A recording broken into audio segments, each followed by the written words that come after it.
Hi നമസ്കാരം, ഞാൻ അലിൻ ജോസ് പെരേരയാണ്. അപ്പോൾ ഞാനിപ്പോൾ മത്ത സിനിമയുടെ തിയേറ്റർ റിവ്യൂ എടുക്കാൻ വന്നിരിക്കുകയാണ്. അപ്പോൾ ടിൻടോം ചേട്ടൻ്റെ മോനാണ്.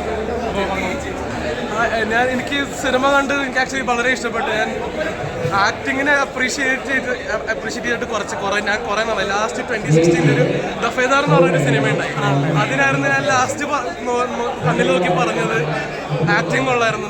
അത് കഴിഞ്ഞിട്ട് ഇപ്പോൾ ഈ സിനിമ ആയിരിക്കും എനിക്ക് അങ്ങനെ പറയാൻ കാരണം ഇപ്പോൾ ഈ അടുത്ത് കുറേ ക്യാരക്ടർ വേഷങ്ങൾ ചെയ്തല്ലോ, വെള്ളിമൂങ്ങയിലും ജോണി സൊപ്പയിലൊക്കെ ചെയ്തല്ലോ. അത് വെച്ച് നോക്കുമ്പോൾ ഇപ്പോൾ നായകനായിട്ട് വന്നപ്പോൾ എന്ത് തോന്നിയ കണ്ടപ്പോൾ മത്ത സിനിമയിൽ? എനിക്ക് സാധാരണ കാണുന്ന ക്യാരക്ടേഴ്സ് എപ്പോഴും ഒരു ടൈപ്പ് ക്യാരക്ടർ അച്ഛൻ സാധാരണ ചെയ്യാറ്. പക്ഷെ ഇതിൽ ആക്ച്വലി ഭയങ്കര വേരിയഡ് ആയിട്ട് പൊട്ടിച്ചിരിച്ചതേ ഹൗസ്ഫുൾ എന്നൊരു സിനിമയാണ് പണ്ടത്തെ. അതൊക്കെ എങ്ങനെയാണ് എക്സ്പീരിയൻസ് പണ്ടൊക്കെ? അതൊക്കെ വെച്ച് നോക്കുമ്പോൾ ഇത് ആക്ച്വലി വളരെ നല്ല ആക്ടർ എന്ന സ്ഥിതിക്ക് ഒരു വളരെ വലിയൊരു മൈൽ സ്റ്റോണാണ്. ഇത്രയും എക്സ്പ്ലോർ ചെയ്യാൻ പറ്റിയ ഒരു ക്യാരക്ടറുള്ള സ്ഥിതിക്ക്, അതും മലയാള സിനിമ തന്നെ ഇത്രയും കോൺട്രവേഴ്ഷ്യലും ഇത്രയും ഡിഫറെൻ്റ് ആയിട്ടുള്ള ടോപ്പിക് ടാക്കിൾ ചെയ്യുന്നു എന്ന് പറയുമ്പോൾ തന്നെ നമ്മുടെ സിനിമയുടെ ഇൻഡസ്ട്രിക്ക് തന്നെ ഒരു ഗുണമാണ്. പടത്തിനെ പറ്റി എന്താ അഭിപ്രായം? പടത്തിനെ പറ്റി ഈ പടത്തിന് ഇത് A24 സിനിമകളില്ലേ, ഇതൊരു കമേഴ്ഷ്യൽ പടമല്ല, സാധാരണ ഹൈപ്പ് പടമല്ല. ഇതൊരു ഡിഫറെന്റ് കുറച്ചും കൂടി ഡാർക്ക്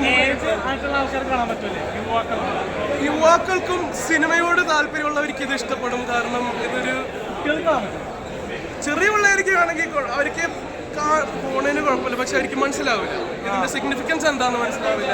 ഇത് കുറച്ചും കൂടെ ഏജ്ഡ് ആയിട്ടുള്ള, ഇപ്പൊ എന്റെ പ്രായം പോട്ടെ, ഒരു 15 വയസ്സ് കഴിഞ്ഞിട്ടുള്ളവർക്ക് മനസ്സിലായി ഇതൊരു ഇന്റലക്ച്വലി ചാലഞ്ചിങ് സിനിമയും കൂടെയാണ്.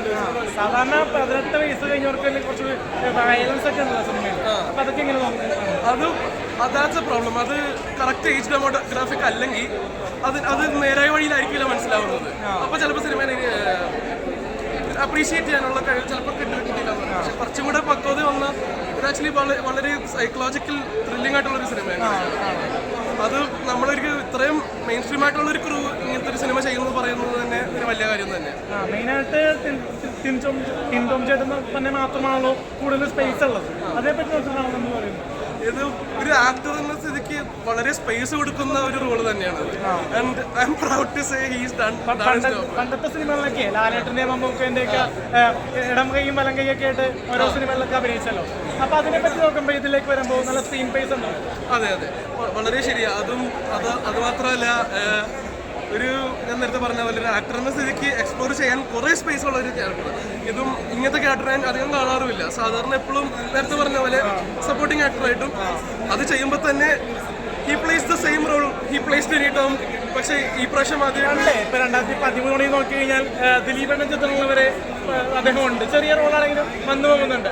അപ്പൊ അങ്ങനെ വെച്ച് നോക്കുമ്പോൾ ഇതിലേക്ക് വരുമ്പോൾ എങ്ങനെയുണ്ട് തോന്നുന്നത്? ഒരു ജീവിതം, ലൈഫ് സ്റ്റൈൽ എനിക്ക്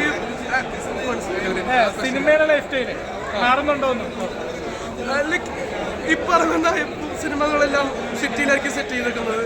അതും പക്ഷേ ഇത് ഇച്ചിരി ഫോക്ലോർ, ഒരു വേട്ടക്കാരൻ എന്ന് പിള്ളേരെ പറയുന്ന ഒരു കഥയായിരുന്നു. വേട്ടക്കാരൻ രാത്രി വരും, കോക്കാച്ചി വരും, അതുപോലെ. ഈ സിനിമയിൽ എടുത്ത് നോക്കുമ്പോഴേ കുറെ നാടൻ പ്രദേശങ്ങൾ കാണിക്കുന്നത്. ഇപ്പൊ എല്ലാ സിനിമകളും കൊച്ചി ആസ്തമാക്കിയാണ് സിനിമ നിർമ്മിക്കുന്നത്. അത് വെച്ച് നോക്കുമ്പോൾ എങ്ങനെയുണ്ട് ഇത്?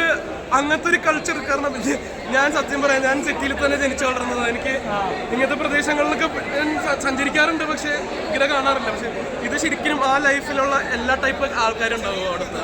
ഇപ്പോൾ ഒറ്റ ഷാപ്പിലുള്ള ആൾക്കാരായാലും ശരി, വേട്ടക്കാരൻ തന്നെയായാലും ശരി, അല്ലെങ്കിൽ മറ്റേ ടൂറിന് വന്നിരിക്കുന്ന ചേട്ടന്മാരായാലും ശരി, അവരതെല്ലാം ഡയറക്ടർ ഇതെല്ലാം നന്നായി ചിത്രീകരിച്ചിട്ടുണ്ട്. Okay, thank you. ഓക്കെ.